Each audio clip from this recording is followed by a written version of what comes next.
Olá, chegamos à lição 13, mordomia. Falar de mordomia é começar a pensar a questão dos dízimos e das ofertas, mas a gente vai descobrir que é para além disso. A ideia de mordomia é de ser mordomo. Mordomo, principalmente nas culturas antigas, não era só um serviçal que servia à mesa. O mordomo era aquele que administrava os bens do seu senhor.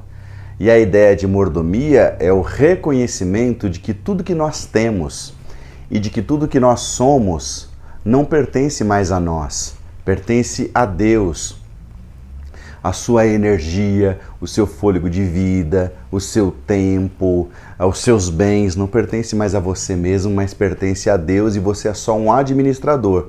Por isso que a expressão é mordomo, mordomia.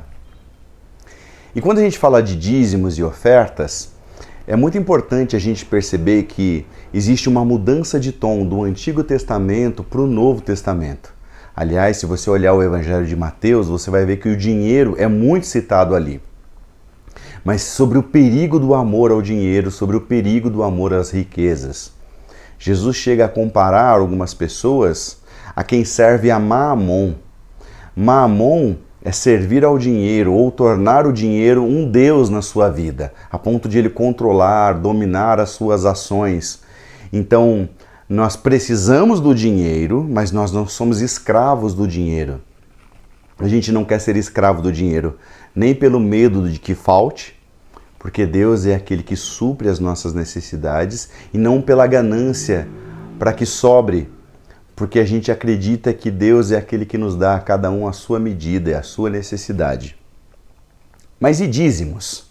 É bíblico? Sim, o dízimo é bíblico. No Antigo Testamento, dízimo é mais do que a 10ª parte. É a 10ª parte, sim, mas é aquilo que é considerado primícia. Então, os dízimos são a primícia. Então, existiam as lavouras, as colheitas, os gados, então tudo aquilo que ia ser negociado, ia ser vendido, era separado a 10ª parte, ou 10% daquilo que ia ser vendido, negociado e levado ao templo. Para mim, a lição principal é mais do que 10% ou não 10%. É a ideia de contemplar, honrar a Deus com aquilo que te é prioridade, não dar a Deus aquilo que sobra. Por isso a palavra primícia é aquilo que vem primeiro. E se você faz isso com os seus bens e você não faz isso com o seu coração, se você não separa o melhor do seu tempo para Deus, o melhor da sua força física para Deus, você também não está dando dízimo. Está entendendo? Então dízimo é aquilo que para nós é prioridade. Muitas pessoas têm dado para Deus aquilo que sobra. E não, o dízimo é aquilo que nós temos em essência, é a nossa garra, é a nossa juventude, são os nossos filhos sendo entregues para Deus. Isso é mordomia, é perceber que tudo que nós temos e que nós somos pertence a Deus. Mas e no Novo Testamento? Existe o dízimo? Bom, aqui existem algumas controvérsias e eu vou para a minha exposição daquilo que eu acho que é correto. Primeiro que Jesus diz que nenhum Y e nenhum tio da lei seria deixado de lado até que tudo se cumprisse. Então, para mim, o dízimo também é para o Novo Testamento. Mas talvez não com esse conceito, por exemplo, em que está atrelado a promessa de Israel, de que eles então herdariam uma terra, de que eles não deveriam roubar de Deus, não é neste conceito, mas no conceito de honrar a Deus com aquilo que nós temos e nós somos. Então, se um pastor diz para você que se você não entregar o dízimo, o devorador vai consumir aquilo que tem na sua família, ele está usando algo que é do Antigo Testamento, que é específico para o povo de Israel, para te manipular, para te deixar com medo, para que você entregue o dízimo. E para mim, o dízimo no Novo Testamento está atrelado ao amor, está atrelado à generosidade. Por exemplo, Jesus está lá no templo com os seus discípulos e de repente chega uma senhora, uma viúva pobre, e ela coloca lá as moedinhas que ela tinha para viver. Jesus disse, está vendo? Olha o coração dessa mulher. Essa mulher deu tudo que tinha. Essa mulher sim está honrando a Deus, porque não é a quantia que você deposita, mas é o como você faz, é como você escolhe servir a Deus. Então a gente não serve mais a Deus por medo. A gente não serve só por uma obediência. Sim, nós somos obedientes porque nós amamos a Deus.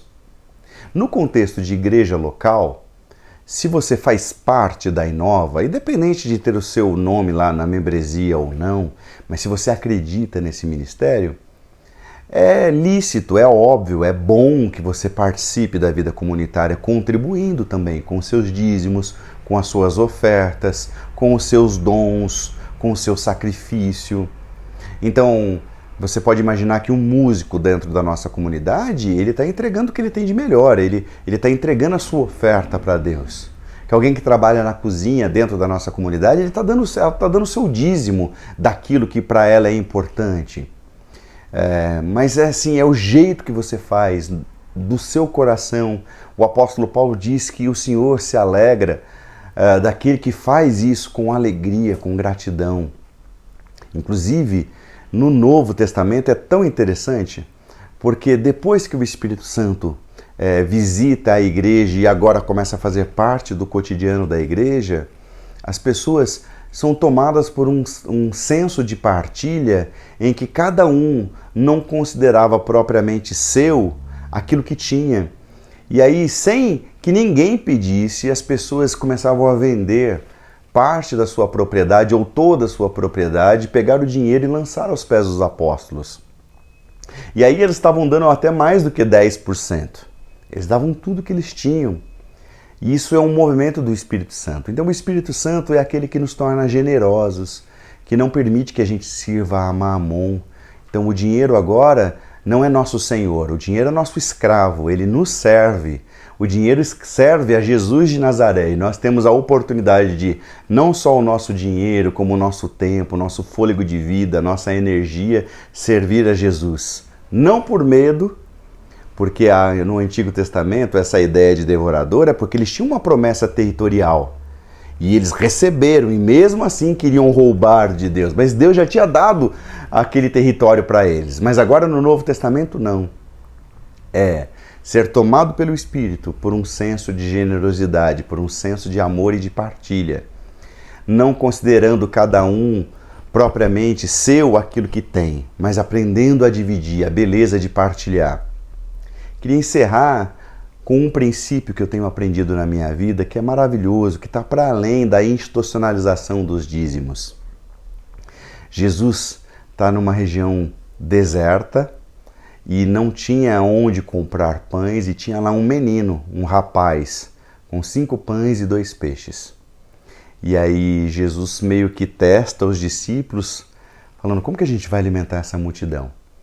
E aí depois esse rapaz apresenta a Jesus 5 pães e 2 peixes e com aquele pouquinho Jesus alimenta uma grande multidão. Mas ele alimenta a grande multidão, Jesus poderia ter feito isso sem precisar daqueles 5 pães e 2 peixes daquele rapaz. Mas ele usa aquele pouco para multiplicar. Você sabe que eu tenho dado cursos no meu instituto pessoal e eu tenho tido a experiência de poder abençoar pessoas, dando cursos de graças para as pessoas. Também faço alguns atendimentos gratuitos para algumas pessoas e às vezes ninguém nem sabe que eu estou fazendo isso. Mas a experiência que eu tenho tido é que quanto mais no reino de Deus a gente aprende a beleza da partilha, mais Deus multiplica em nós e sobre nós. Mas aqueles que escolhem reter, aqueles que escolhem ser, no dito popular, mão de vaca, aqueles que acham que eles que sustentam a família, que não percebem a mão de Deus sustentando a família, dando a saúde para eles trabalharem, sustentando o emprego, essas pessoas vivem amarguradas. Então eu quero, sobre dízimo e oferta, te ensinar sobre a beleza da partilha e a beleza da generosidade. Isso vale muito mais. E que o dinheiro nunca seja um problema entre nós, aqui na Igreja Batista Nova. Que as pessoas sejam mais importantes do que as coisas sempre. que o organismo seja sempre maior do que a instituição e que a gente contribua com a vida do nosso irmão, esteja sensível às necessidades dos nossos irmãos. Muito mais do que uma obrigatoriedade de dar o dízimo e a oferta, que você seja contemplado com a beleza do amor e da generosidade. Ótimos estudos para você, que Deus te abençoe.